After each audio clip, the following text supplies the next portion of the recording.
A new clip from The Lord of the Rings, The War of the Rohirrim has been released, teasing a return to a familiar Middle-earth. Directed by Kenji Kamiyama, the upcoming anime takes place hundreds of years before Frodo's quest to destroy the One Ring, chronicling the origins of Helm's Deep and a war between Rohan and the Dunlendings.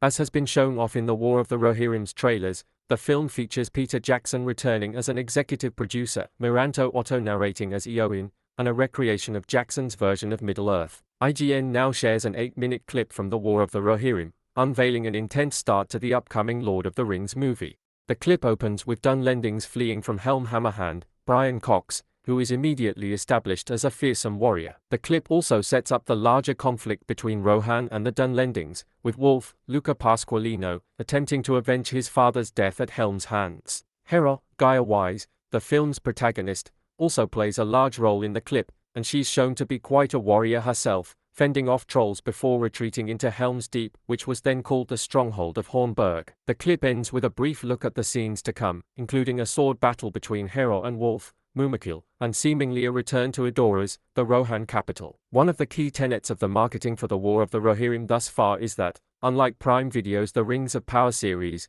the upcoming anime takes place in the familiar world of Jackson's The Lord of the Rings trilogy. Locations, including Helm's Deep, are recreated essentially exactly as they appear in his films. It's notable, too, that the familiar voice of Eowyn will be the one to guide audiences through this new adventure. What's more, the clip also features the returning Rohan motif from Howard Shore's score for Jackson's trilogy. The biggest difference between the upcoming film and Jackson's trilogy, clearly, is the fact that The War of the Rohirrim is an anime. It's unclear what the audience appetite will be for a Lord of the Rings anime, but all the returning elements could be enough to draw viewers in. The response to The Lord of the Rings, The Rings of Power has been somewhat mixed from audiences, and The War of the Rohirrim releasing several months after the conclusion of the show's sophomore outing could work in the movie's favor. For many, Jackson's Lord of the Rings trilogy is held on a very high pedestal, and this movie is an opportunity for those people to return to that vision of J.R.R. Tolkien's Middle-earth. What remains to be seen, however, is what the crossover looks like between Lord of the Rings fans and anime fans. The medium alone could be enough to turn off some who love Jackson's trilogy, despite the animation shown off thus far being quite striking. Based on the opening few minutes, The Lord of the Rings,